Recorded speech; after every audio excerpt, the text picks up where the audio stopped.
Sometimes though the issue comes because most people don't realize that they're wrong. So they can't be humble about something if they don't realize they're wrong. Some people call things a mistake and it's just more of them being rebellious or choosing to do their own thing. That people don't expect you to be perfect, but they do expect you to be honest. You acknowledge it. Don't own their response. Sometimes people realize they make a mistake, they apologize or they try to rectify the mistake, but they still live with that feeling of shame.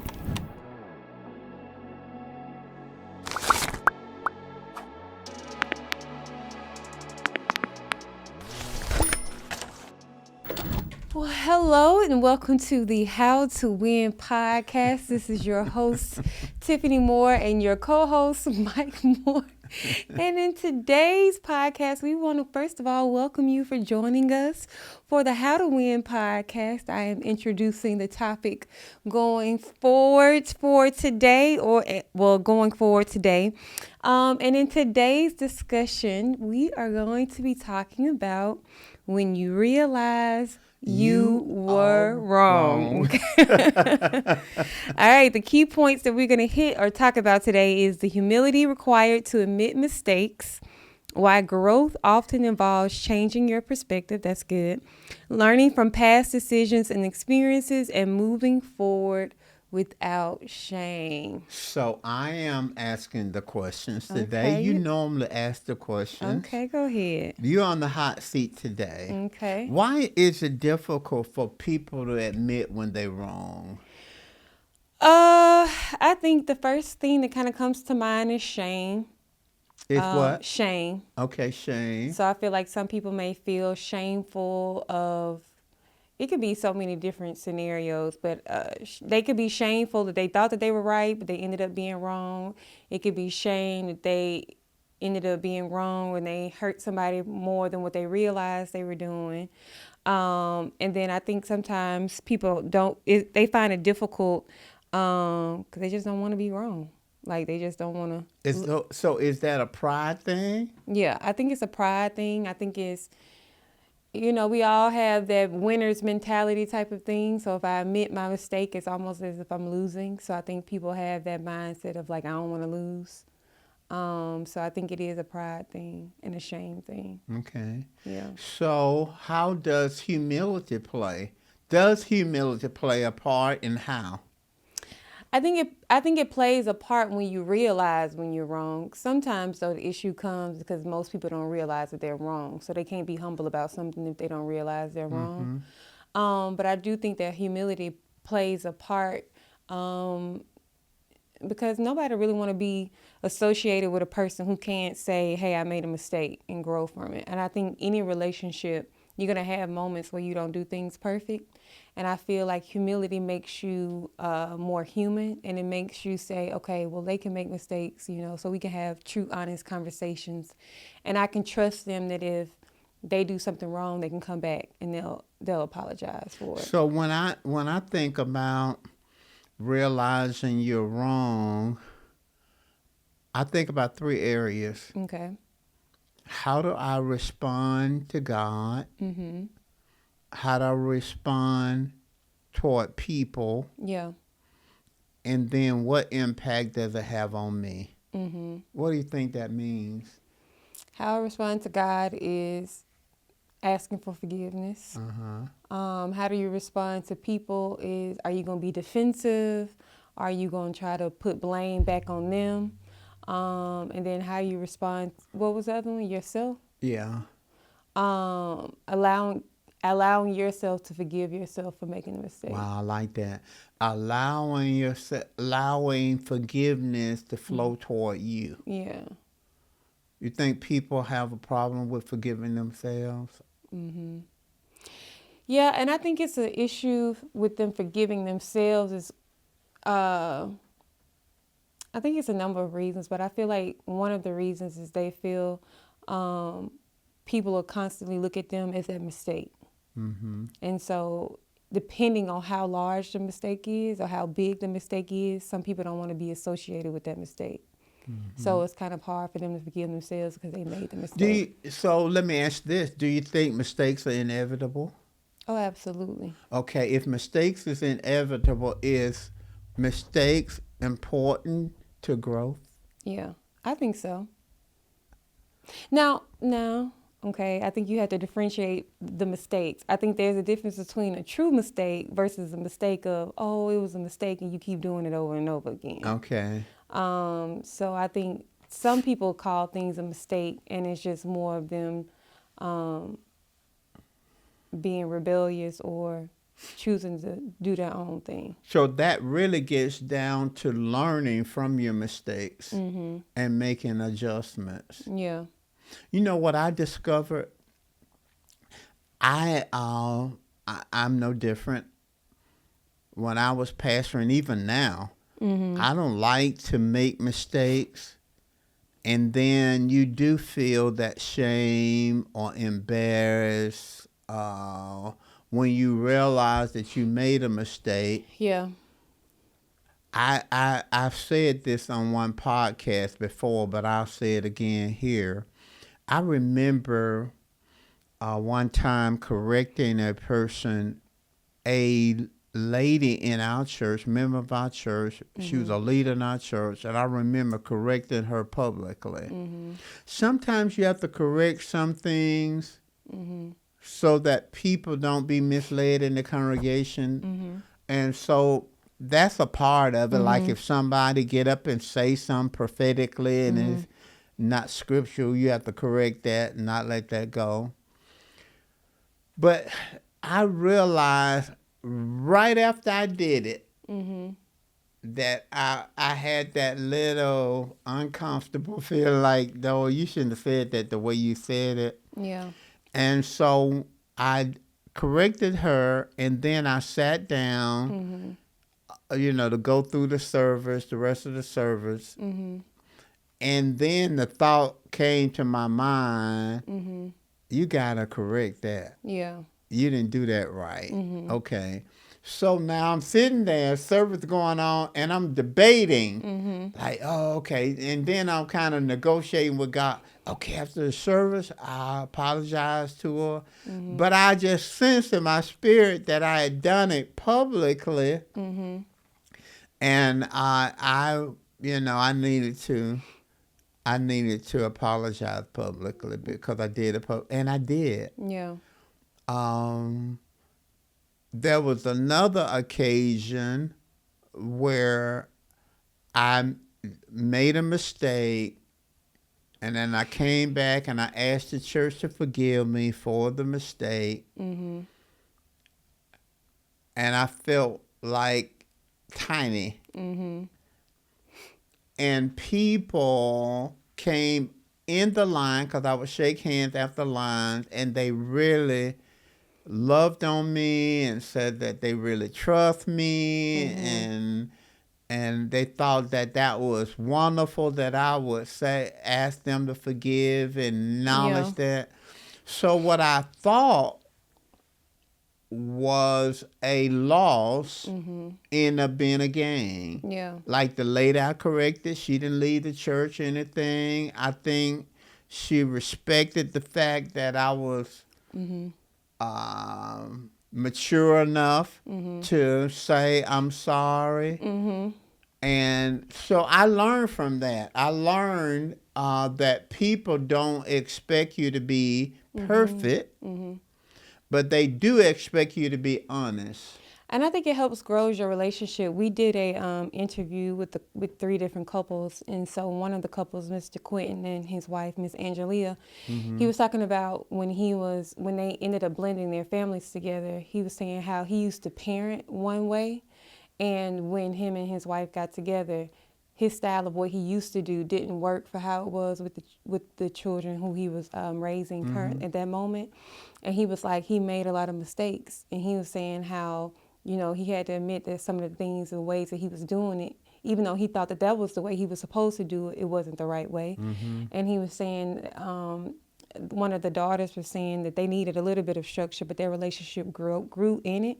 I do think that when you admit to, okay, I may not have, even if your intention is to do things in the right way, I think when you admit to say, hey, I didn't do it in the right way, I think people have now a respect for you, that they can trust you because they know that you can now, even if you make the mistake, even though your intentions was good, acknowledge it. you'll acknowledge it, right? And I think people, they respect the person who knows that they didn't do things in the right way, but they're willing to come back to say, I'm sorry for it. And I think that is the challenge that most people have, because in his case, he is the adult. He don't have to say I ain't do it in the right way, you know? And I think that it's imperative, not only as parents, not only as husbands, but just as people in general, when you have relationships, it grows your relationship to say, hey, I didn't do this perfectly. So is it safe to say that when we acknowledge our mistakes, it can actually strengthen the relationships? Yeah, I think so. I think that's true even in marriage. And Pete is my wife's nickname. I think that it builds trust when your spouse says, listen, I'm sorry, I was wrong. Forgive me. I think it does strengthen the relationship because, like you said, now that person can trust you and trust that even if you miss it, you're going to acknowledge it. Well, I see people who just flat out will not acknowledge that they did wrong. What do you think that's just, you think it's just stubbornness or ego or... because sometimes we could be trained to be strong and don't be weak. And sometimes people can just see it as being weak. Yeah. I think you see sometimes as adults, you see a person, if they're the authority figure, they like, well, I'm the person in charge. Why I have to apologize anyway? I don't have to correct the way that I manage this person. I don't have to correct the way that I spoke to this person. It is what it is. So I think you do see a lot of people who feel because they are the leader or they're the person in charge, they don't have to apologize for it. One of the questions that I was going to ask you is, two things. What if a person made a mistake? And because you have different types of mistake, and this is a big mistake, and this is a person who wants to admit the mistake, but they're not sure that the person will receive it well. What advice would you give to that person to come to them to be mature enough to say, hey, I made this mistake? I think that's a good question. Because, we think through. If I apologize, how they're going to respond. Yeah. I would say to that person, own your responsibility. And your responsibility is, if you made a mistake, you acknowledge it. Don't own their response. That's not your responsibility, their response. And they may say, get out of my face. They may say, I knew you did that wrong. And they may actually come back at you and in a very negative response. The truth of the matter is, integrity of heart has to do with me and my relationship with God. Now, my relationship with God should impact how I treat people. Yeah. So if I see that I'm wrong, I come to you and I apologize, I acknowledge it, but you struggle forgiving me. I'm not to own that, because my part was to acknowledge it, respond to you, communicate it to you, ask forgiveness, and not how you respond. Now, there's levels to that though, right? So for instance, if a spouse cheats, right, and they come and they say, I apologize, I don't expect them to automatically just be like, oh, well, it's okay, honey, and keep moving. It's levels. Yeah. You're right, it's levels.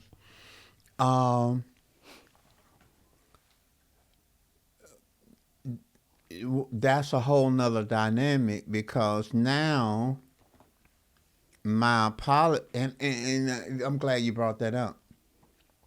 my apology is not enough. It's important, but it's not enough. Yeah. And I've seen people cheat on their spouse or do something and they know they're wrong. And they say, well, I'm sorry, you know. Well, I told you I'm sorry. I told you I'm sorry. And they want you to be all right about it. But, you know, an apology is one thing. Repentance is another thing. Willingness to get help is another thing. Willingness to change is another thing. Restoration is another thing. And I tell people all the time, forgiveness should be immediate. It's not a process. It's not a gotta process this. No, it should be immediate. But restoration is a process. Yeah. Restoration implies that you're willing to do what it takes to not do that again. An apology is not enough. Yeah. So let's say if you committed an affair on your spouse, then saying, I'm sorry, I won't do it again, great. That's something you should say that. But willingness to go to counsel, willingness to be held accountable, willingness to change, that's a whole different animal. And restoration is dependent on accountability, counseling, change, predictability. And so that more than not likely will include time. Forgiveness, I can forgive you right away. Yeah. But in terms of us being back in intimacy and close fellowship, you broke the barrier down, the wall of trust down. Now you got to build it back up, and it takes more than just an apology to do that. And that's in any area. That's not necessarily just a relationship, intimate relationship. That could be a work relationship, a parent-child relationship. Right. Anywhere where you broke down the trust. Yeah. Then you got to walk through the steps of restoration. Yeah. It's not just saying, I'm sorry, I'm never going to do it again. Because a lot of times when people said that, it's almost like, get over it now. Just get over this. Because I told you I was sorry. And see that attitude when a person comes across like, just get over it. I done told you I'm sorry. To me, that's not true repentance. So I know the topic of discussion is when you realize you were wrong, but what if you're on the other side of, let's talk about the person on the other side. You know that this person did something wrong. You know they made a mistake, but they haven't admitted it or they don't say anything about it. What then do you do? Do you think that it's healthy to confront them on that? Yeah. I think you confront them on it, but here's the layers and degrees to that. Okay. Let's use marriage, because there's a lot of things go in marriage. And let's say you really love your spouse, but your spouse is abusive. You know, you don't know what your spouse is going to do. You know, you may confront that person and they may just go off, attack you. Yeah. Okay. That's a whole different dynamic. Yeah. I think that's the exception rather than the rule. Okay. So the rule should be if somebody offends you or does something wrong, and it may be they did something wrong to somebody else, then I think confronting that person and saying what you saw and what you feel is important. Because to me, that's accountability, especially if you have a relationship with that person. Yeah. Let me ask you a question. Is random, but do you do a self-evaluation, like with your relationships, or just like with decisions you make? I evaluate all the time. Mm-hmm. And What does that look like for you? it's it depends on what's going on. When you say self evaluation, is it in terms When of it comes to like decisions, when it comes to other people, like if you made a decision that only not only impacts you, but it impacts other people as well. yeah, you always evaluating. I think you should spend enough time to discern whether you should make the decision. Mm-hmm. And then once you make the decision, you have to own it. Mm-hmm.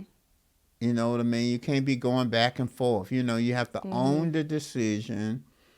And then based on how that decision impacts the person, Mm-hmm. I always want people to land. Yeah. Like, for example, if you terminate a person, Mm-hmm. you kind of want them to land. You Mm-hmm. don't want them to fail forever and stuff like that. Mm-hmm. Sometimes I'm not involved in certain things, so I may let other people handle it. Mm-hmm. But I want you to land. If I terminate you or fire you or whatever, I want you to land. Yeah. I asked that question because not recently, it's been a while ago. I bought a book and it's called "What Is It Like to Be Married to Me?" And it just basically asks questions of like how does your spouse, like how are you showing up in the relationship in your marriage? And I think it's good to sometimes evaluate, okay, how am I showing up as a spouse? How am I showing up as a parent? How am I showing up as a friend? Every now and then I'll ask my friends, we'll do different things of like, okay, do you think that I communicate well, or do you feel like I say stuff well, or You what do you feel? do that with your friend? I Okay. even asked him to the point because I feel like sometimes your friends can see stuff that you may not see. And so one time I asked my friend, what does she feel like I wasn't doing when it comes to relationships with people of the opposite sex and with guys and stuff like that? And she gave me an answer, and I was like, okay, I'll take that. And I had to just, kind of work on that area. So I do think that it's important to do those things. Well, I think it's critically important for a married person or single person or manager or leader to have feedback systems Mm-hmm. and be open to, because we all have blind spots. Yeah. You know, I can't see the back of my head right now. Mm-hmm. You know, we have blind spots. And so I think it's important to have some kind of feedback system Mm-hmm. where people can give you honest feedback. Like I said, I started a 10-month mentoring program for pastors, Mm-hmm. and we'll begin the 4th month Mm-hmm. next month. Mm-hmm. And next month, I think we're getting some feedback from them. Mm. What are they experiencing in the program? What do they think about it? Yeah. Are there any adjustments that they think we need to make? I think that's important because you could think that you're showing up in one way and then you realize that you're not showing up in that way. Going back to because we're talking about when you realize you were wrong, let's talk about that shame piece, because I think sometimes people realize they made a mistake, they apologize or they try to rectify the mistake, but they still live with that feeling of shame. How do you combat that shame feeling? Because I feel like that's a thing that the enemy will try to bring up a lot of times is, oh, you made this mistake, you're a mistake, you're this, you're that.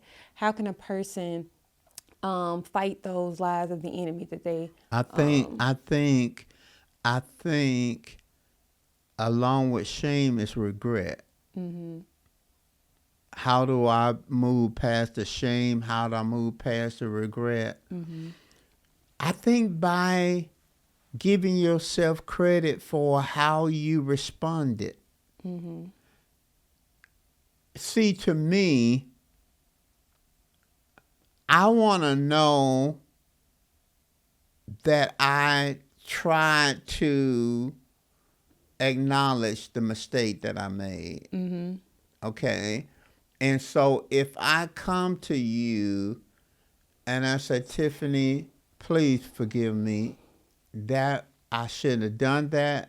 I was wrong. I know I hurt your feelings. I know I hurt you. And I am deeply sorry. And I ask your forgiveness for it. Okay? I have to log that in my mind, that scenario. It may have been, I forgive you. It may not have been, I forgive you. It might have been, I'll never forgive you, you know. But now, I've got to give myself credit for what I was trying to do and what I did do. Yeah. Because if I actually acknowledge it and I actually wanted to make any adjustments that I need to make, and sometimes you can give not reimbursement, but sometimes you can give restitution. Sometimes it's just over. Nothing you can't change it. You know what I mean? So you can walk away with the regret, walk away with the guilt, but just know it's not God. Yeah. Just know it's not God. Keep bringing that up to your mind. Just know it's not God that saying you shouldn't have done that. You know, God forgives us. Now it's important for you to forgive yourself. Now you may still have some emotions when you see the person and stuff, and you know, because sometimes you can say, I'm sorry, but that person is still dealing with the consequences of what you did. Right. So it's natural to feel some emotions, but at some point you have to decide, I can't unfry an egg that was fried. That's what I was going to ask you. Does every mistake require a verbal apology? So, for instance, you may have made a mistake, but that person may no longer be in your life. Does that then require you to have to find that person and apologize? Sometimes you can't find the person. What if the person dies? Sometimes people can die. Sometimes they can move outside of the realm of your experience. Sometimes it could be years later.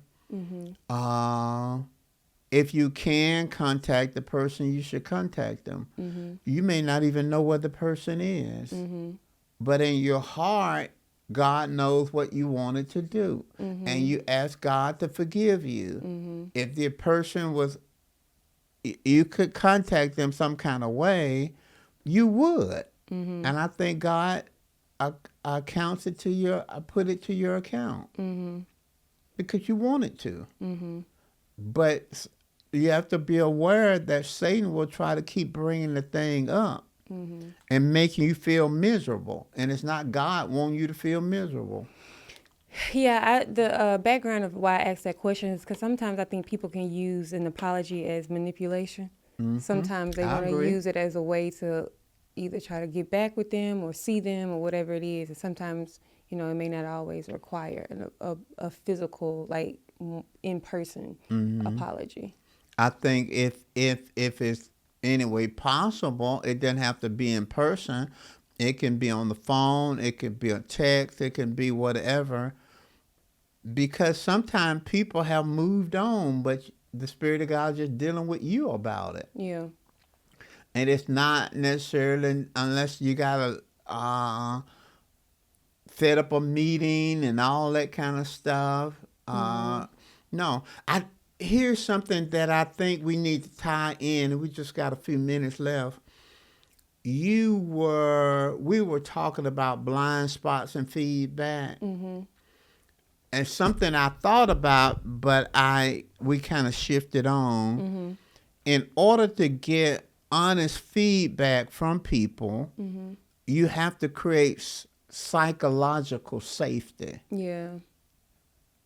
And that simply means an environment where people can give you honest feedback without you judging them, punishing them. Right. You know what I mean? You got to create an environment. Because you see that happen. Somebody be honest, and then they be like, well, since you said I do this, I ain't going to say nothing. Right. You know, they bring it back up. And then you start thinking, I shouldn't have said nothing. I shouldn't have said. I've been in a situation where I legitimately felt that I had done wrong, and I said to the person, I said, will you forgive me? And I just felt like from that point on, it was over. Yeah. Like it was, you know, I just felt like it never was going to be the same. And I was seriously, genuinely sincere. And so sometimes you think, it's better not to say anything at all. Yeah. At all. But I don't think it's better. I think even if the person doesn't respond the way you think they should respond, I think you own your part, but you can't own the response. That's good. Were there any other, because I know some people, we've only tapped into a little bit of it. Do you have any teachings or anything that people can, if they go to Mike Moore Ministries, have you talked about anything? I know you've talked about on Answers at Work, moving on from regret. I think that you... Yeah, I talked about removing on from regret. I also have done things on forgiveness because that's, you know, So we'll try to leave some stuff in the description below, so people can, if they want to further study some of the things, they can go on there and study that. So thank you guys so much. We hope that you got something from this. The key point that we wanted you to kind of learn from this is it's okay to make mistakes, but you grow from those mistakes, and you ask God to give you more grace after you make those mistakes. And learn from them. If you learn from them, adjust, then and acknowledge, learn, adjust, then in many cases, not only will you grow, but the relationship sometimes will be strengthened. Yeah, that's good. Well, we hope that these topics are helpful for you. As always, share this video with someone who you know this may be beneficial for, and then always remember to subscribe to this channel. Yes. Thank you guys so much, and we will see y'all next time.